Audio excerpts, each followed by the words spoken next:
Bonjour à toutes et à tous et bienvenue chez les Chroniques du Commander. Je suis Ragun et cette semaine on part sur Kamigawa pour découvrir ensemble les cartes les plus intéressantes pour le Commander.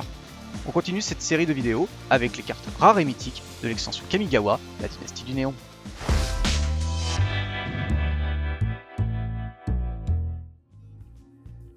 Cette vidéo fait suite à celle sortie il y a peu, donc si jamais vous aviez raté mon précédent top consacré aux communes et peu communes, je vous encourage à aller voir cette vidéo pour découvrir encore plus de cartes dédiées à cette nouvelle extension.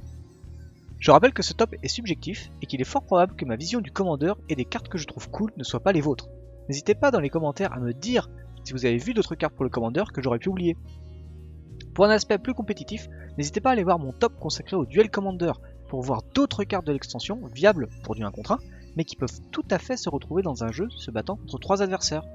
Si ces vidéos vous plaisent et que vous aimez soutenir la chaîne, n'hésitez pas à donner votre avis en commentaire, à liker cette vidéo et à vous abonner à notre chaîne YouTube en n'oubliant pas d'activer la cloche pour être averti des prochaines vidéos. Vous pouvez également follow notre Twitch pour nous retrouver en live tous les jeudis soirs autour d'une table Commander avec notre équipe et bien sûr nous suivre sur nos réseaux sociaux Facebook et Twitter ainsi que notre Discord où vous pourrez venir poser vos questions sur le Commander, discuter avec la communauté et les juges si jamais vous avez des questions sur les règles de Magic. Passons tout de suite au top de l'extension avec, pour cette deuxième vidéo de la semaine, le top des rares et mythiques du format. Comme pour les communes et peu communes, nous retrouvons des cycles pour les rares, mais aussi pour les mythiques, avec le cycle des marches et celui des dragons. Pour les marches, hormis la verte qui est injouable dans notre format, elles sont toutes excellentes. La blanche sera la plus jouée je pense, car elle est très versatile et permet de gérer de nombreuses menaces, autant sur des niveaux de table moyenne que sur des tables plus compétitives telles que le CEDH. Pour le cycle des dragons, mon choix du meilleur va au rouge pour sa polyvalence. Mourir en piochant ou faire du mana, dans les deux cas, on s'en sortira forcément gagnant. Et c'est également celui qui coûte le moins cher à lancer des 5, de quoi nous motiver davantage pour le jouer. Pas grand chose à dire sur le blanc, hormis le Kirin nuancier, qui peut se reconfigurer et nous éviter de perdre la partie. Le coût d'activation est un petit peu cher, mais si nous avons une créature indestructible et inciblable, on sera tranquille pour le reste de la partie. Je suis d'accord, on aligne un petit peu les étoiles, mais le fait est que si vous avez une créature qui est difficilement gérable pour les adversaires, vous êtes tranquille et vous pouvez bouibouiter dans votre coin sans que rien ne puisse vous inquiéter. Petit coup de cœur également pour la Vras de l'extension, Adieu, qui peut, selon notre choix, exiler des artefacts, des créatures, des enchantements ou vider les cimetières, voire même les 4 en même temps si vous jouez un jeu axé Planeswalker. Et c'est ça qui est vraiment cool avec cette Vras, elle est complètement versatile et vous pouvez ajuster ce qui vous intéresse en fonction de votre plan de jeu et aussi en fonction du plan de jeu adverse pour voir ce qui est le plus menaçant à enlever. D'une carte à la fois très contrôlée évidemment, mais qui peut être aussi très politique, parce que vous pouvez enlever vraiment quelque chose qui est néfaste pour le reste de la table, pour ainsi faire durer la partie et essayer justement de la rattraper en votre faveur, sans que ça ne se voit trop facilement, et que vous deviez subir les foudres de vos adversaires les tours suivants. Pour le bleu, je vois Tezzeret, traître de la chair. Il est très impressionnant je trouve. Déjà son effet statique de réduire la première activation d'un artefact de 2 est énorme. Il possède tout ce qu'on aime chez un Planeswalker, de la puissance et de quoi se défendre. Très cool également si vous jouez un jeu comme Galazet par exemple. Vous engagez vos artefacts pour du mana, et vous piochez une carte, c'est complètement abusé. Ceci dit, il faudra que Tezzeret reste 3 tours minimum. Pas sûr que la table soit d'accord de vous voir décoller aussi vite par la suite, donc méfiez-vous et assurez-vous que vous ayez le champ libre avant de jouer votre Planeswalker. Le prédateur du plan me fait de l'œil, je l'avoue. Jin-Ti-Taxias paraît trop cher pour le jouer, vous pouvez dupliquer vos premiers sorts chaque tour et ralentir les stratégies de vos adversaires. S'il reste ne serait-ce qu'un tour en jeu, vous pouvez être sûr que ça va partir en cacahuète et que vous allez faire des dingueries monstres à ce moment-là. L'itération inventive est une très belle saga également.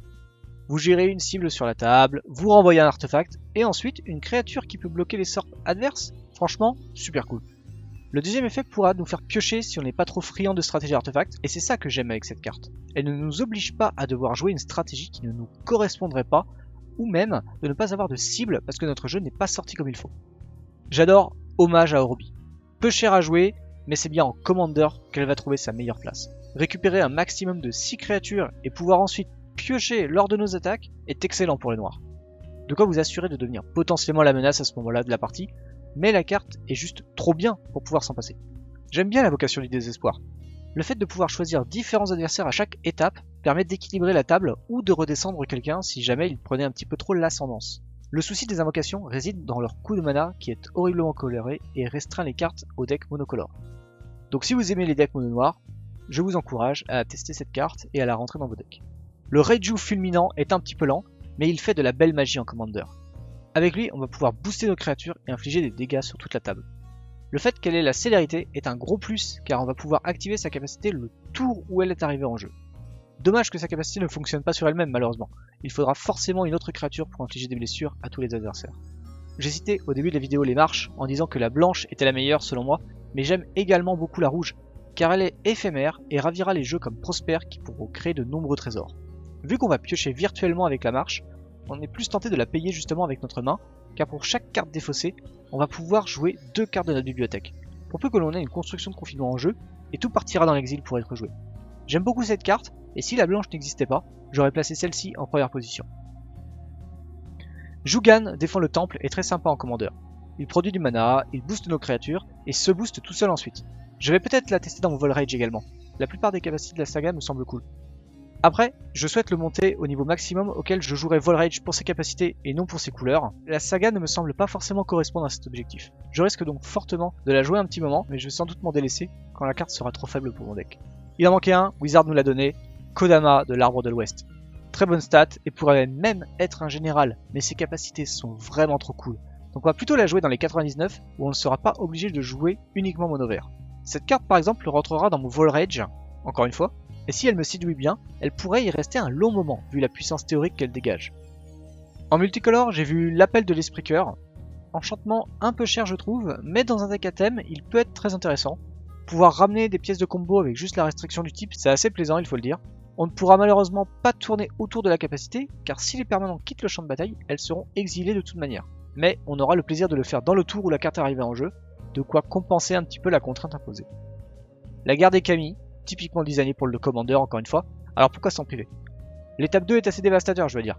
On va renvoyer le truc le plus chiant de la table et tous nos adversaires défaussent une carte. On peut d'ailleurs renvoyer un permanent à nous, des fois que ça nous arrangerait mieux. La phase verso nous propose une 6-6 qui se booste et renvoie des cartes dans notre main depuis le cimetière. La carte se fera sans doute gérer très rapidement, et si jamais ça passe, nos adversaires risquent de passer un sale quart d'heure. Prions pour que ça ne nous arrive pas demain soir lors du Commander Club, qui je rappelle se déroulera à 21 h sur la chaîne Twitch Les Chroniques du Commander. Pour les artefacts, je devine que la boîte à miroir peut faire de sérieuses dingueries. Rien qu'avec les clones par exemple, ça peut devenir n'importe quoi. Multiplier des capacités et booster nos créatures. Et le noyau du Mecha Titan, très flavor je trouve, mais qui est assez compliqué à mettre en place. Par contre, après vous avez une 10-10 qui roule sur tout, donc finalement ça compense assez bien. Et en prime, si la créature est gérée, on récupère nos créatures artefacts et véhicules utilisés pour l'occasion.